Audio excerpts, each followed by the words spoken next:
El mormonismo y la indefensión aprendida.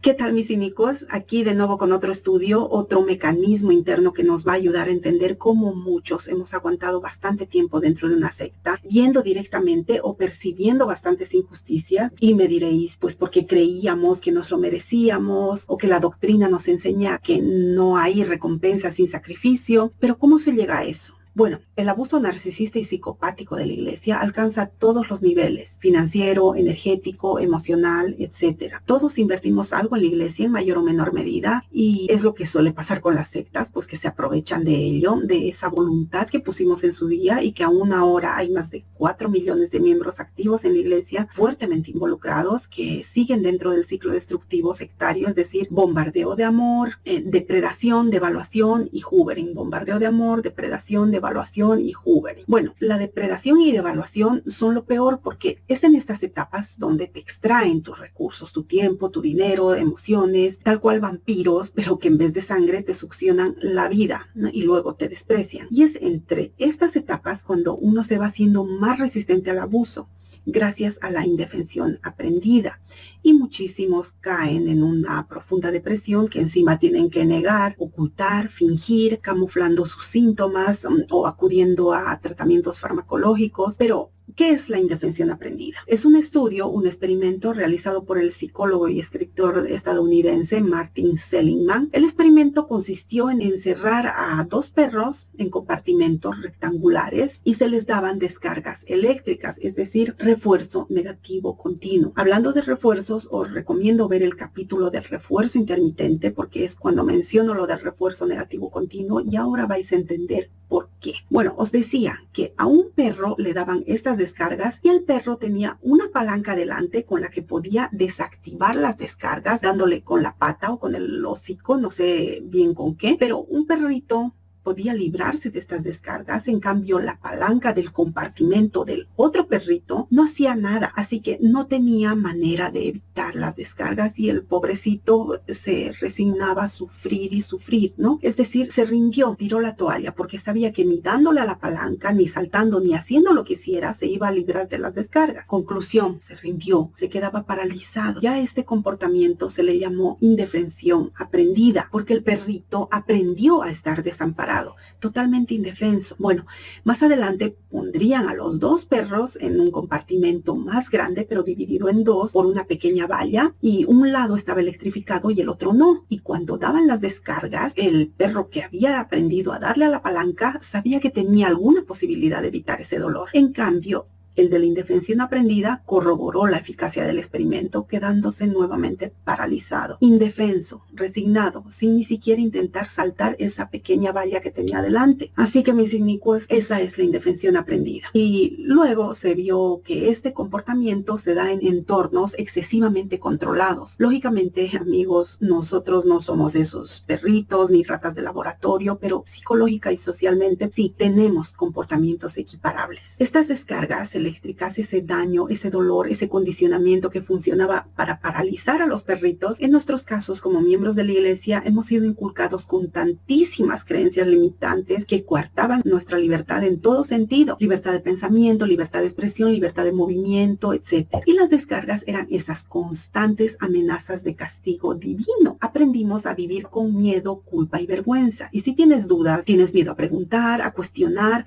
porque podían llegar esas descargas eléctricas, esa ira, de esos castigos que tanto temíamos. Y es ahí cuando perdimos el control y nos rendimos a merced de la corporación, porque estábamos convencidos de que habíamos hecho convenios realmente sagrados, y para honrar y cumplir esos convenios podíamos pasar por alto dudas, inquietudes, situaciones incómodas, y de ahí en adelante, como a muchos les ha pasado, pues soportar distintos tipos de abuso. Realmente en la iglesia existen personas que aguantan muchas cosas horribles y que son incapaces de reaccionar. Están acostumbradas a normalizar el abuso porque piensan que no pueden hacer nada por evitarlo, o hagan lo que hagan, se las va a castigar igual, hagan las cosas bien o hagan las cosas mal. Muchos por alta dependencia hacia la secta, el conocido vínculo traumático, del que voy a hacer un programa aparte. Otro ejemplo lo podemos encontrar en las relaciones tóxicas y en la violencia doméstica, cuando nos enteramos que un miembro de la pareja maltrata al otro y y no denuncia porque digamos que antes lo ha intentado y no ha funcionado. Entonces la persona maltratada, tanto física como emocionalmente, cree que no hay salida y desiste,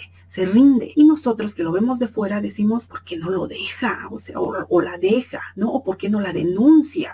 O ¿por qué vuelve con él o con ella si la trata así? Es a causa de la indefensión aprendida, porque la persona realmente pierde esas defensas y pierde la confianza en sí misma porque le han inculcado que las tiene que aguantar. Es presa de esa creencia. Y muchos de nosotros, independientemente de nuestros temperamentos, ya traíamos la indefensión aprendida de casa. Por ejemplo, yo tuve un padre demasiado estricto y controlador que constantemente me ninguneaba, minaba mi autoestima, mi seguridad de mí misma, al grado de que yo tenía miedo de todo, hasta de hablar, porque me hicieron creer que todo lo que dijera podía ser una estupidez o se iban a reír de mí. Así que me abstenía de reclamar nada, o sea, ¿para qué? Nunca iba a ser tomada en cuenta. Mi opinión no valía nada. Crecí con esa inseguridad, con esa creencia. Y eso hizo que cuando llegó la iglesia a mi vida, pues yo ya era dócil, ya era mansa, ¿no? Entonces puede aplicar este otro ejemplo de indefensión aprendida, que en caso de los miembros nacidos en el convenio o bautizados de muy niños, a partir de los 8 años, es similar, ¿no? Ya crecen con la indefensión aprendida como yo crecí. Y es como los elefantes del circo, que desde que son pequeños cachorros los atan con una cadena y una estaca clavada a la tierra para que no puedan escapar. Entonces, como son pequeños, hacen fuerza, intentan zafarse de ese grillete y no pueden. Lo intentan varias veces sin resultado, ¿no? Tiran,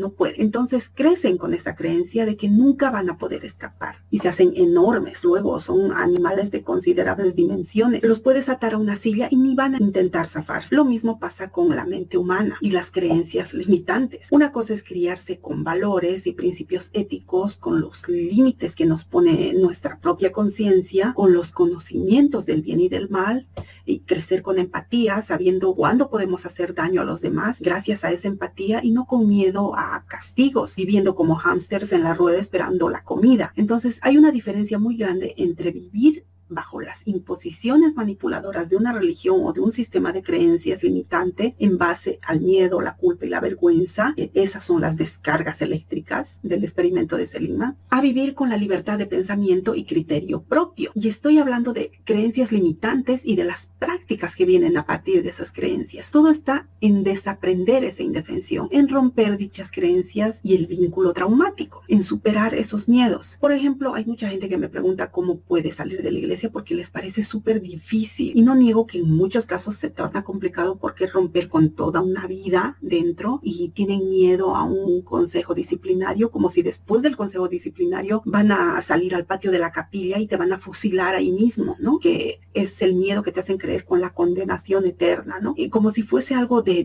vida o muerte. Y es que hemos dado tanto poder a la iglesia sobre nuestras vidas que realmente nos aterra la vida fuera de la burbuja. Hoy gente cree que sus bautismos o sus sellamientos realmente son tan sagrados y están con un miedo a divorciarse y piensan que no se pueden casar con otra persona porque le pertenecen al marido mormón. O sea, ese es el grillete del elefante o el compartimento electrificado del perrito del experimento de Seligman. Pero no, amigos, o sea, todo está en nuestras cabezas. Ha sido inculcado a base de adoctrinamiento para que vivamos con la sensación de impotencia y para que así una vida fuera de la iglesia sea inimaginable. Entonces, para salir de la indefensión aprendida, la clave está en la misma palabra, aprendida. Nadie nació con la indefensión aprendida. Se puede desaprender, probar y ver que se puede salir de nuestra zona de confort y dejar de autocompadecernos. Y si estás viviendo algún tipo de maltrato en la iglesia, no rendirse pensando que no hay salida. Sí, se puede salir de allí. Aprender a ver qué cosas están fuera de nuestro alcance o de nuestro control y qué cosas sí podemos modificar, salir de la mentalidad de rebaño, de pensar que somos ovejitas tontas como nos han hecho creer. Y yo os invito a reflexionar acerca de estas limitaciones, de estas programaciones, de nuestro disco duro mormón. Y os dejo con esta reflexión. Un abrazo para todos y todas. Hasta la próxima.